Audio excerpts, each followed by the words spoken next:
ایران میں مظاہروں کی حمایت کرنے والے صحافی کو پھانسی دے دی گئی۔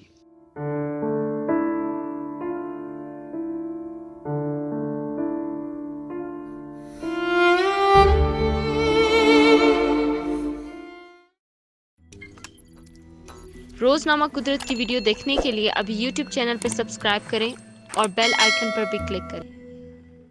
ایرانی سرکاری ٹیلی ویژن اور سرکاری نیوز ایجنسی نے بتایا ہے کہ 47 سالہ روح اللہ اعظم کو ہفتے کی صبح سویرے پھانسی دے دی گئی۔ ایران نے 2017 میں ملک گیر مظاہروں کو بھڑکانے کے الزام میں حال ہی میں وطن واپس آنے والے صحافی روح اللہ اعظم کو پھانسی دے دی ہے۔ ایرانی سرکاری ٹیلی ویژن اور سرکاری نیوز ایجنسی نے بتایا کہ 47 سالہ روح اللہ اعظم کو ہفتے کی صبح سویرے پھانسی دے دی گئی۔ ان سرکاری رپورٹس میں مزید کوئی تفصیلات بیان نہیں کی گئیں۔ جون میں ایک عدالت نے روح اللہ کو موت کی سزا سناتے ہوئے کہا تھا کہ انہیں زمین پر فساد پھیلانے کے الزام میں سزا سنائی گئی ہے۔ یہ وہ الزام ہے جو اکثر جاسوسی یا ایران کی حکومت کا تختہ پلٹنے کی کوششوں کے لیے استعمال کیا جاتا ہے۔ روح اللہ نے اپنی نجی ویب سائٹ عماد نیوز اور مقبول میسیجنگ ایپ ٹیلی گرام پر بنائے گئے ایک چینل پر ایران میں جاری مظاہروں اور ایرانی حکام کے بارے میں شرمناک معلومات پھیلائی تھیں، جس نے ایران کے شیعہ ملائیت کو براہ راست چیلنج کیا تھا۔ 2017 کے آخر میں شروع ہونے والے مظاہروں میں 2009 کے گرین موومنٹ احتجاج کے بعد ایرانی حکومت کے لیے سب سے بڑا چیلنج تھا۔ گزشتہ سال نومبر میں بھی اسی طرح کے مظاہروں نے بدامنی کی فضا قائم کر دی تھی۔ ٹیلی گرام نے ایرانی حکومت کی شکایت پر روح اللہ کے چینل کو بند کر دیا، جس میں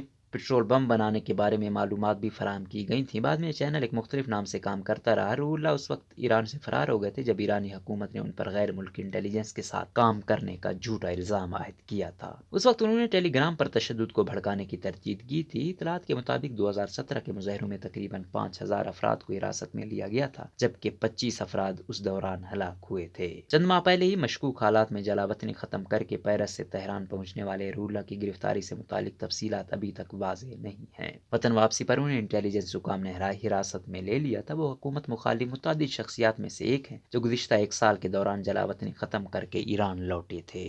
رواں سال کے شروع میں ایران نے ان کی حراست کے دوران ریکارڈنگ کی گئی کئی ویڈیوز کو نشر کیا، جن میں وہ اپنے جرائم کا اعتراف کر رہے تھے۔ جولائی میں ایک انٹرویو میں روح اللہ نے بتایا کہ اکتوبر 2019 میں گرفتاری کے بعد سے ان کا تقریباً 30 کلو گرام وزن کم ہوا ہے۔ انہوں نے گرفتاری کے بعد کہا تھا کہ وہ 9 سال بعد اپنے والدین اور بہن کو مل سکتے ہیں۔ روح اللہ اعظم اصلاح پسند شیعہ عالم دین محمد علی اعظم کے صاحبزادے ہیں۔ وہ 1980 کی دہائی کے اوائل میں پالیسی سازی کے لیے سرکاری عہدے پر فائز تھے۔ عالم دین محمد علی نے جولائی 2017 میں ایرانی میڈیا میں شائع خط میں لکھا تھا کہ وہ ٹیلی گرام چینل اور عماد نیوز پر پھیلائے جانے والے پیغامات پر اپنے بیٹے کی حمایت نہیں کرتے۔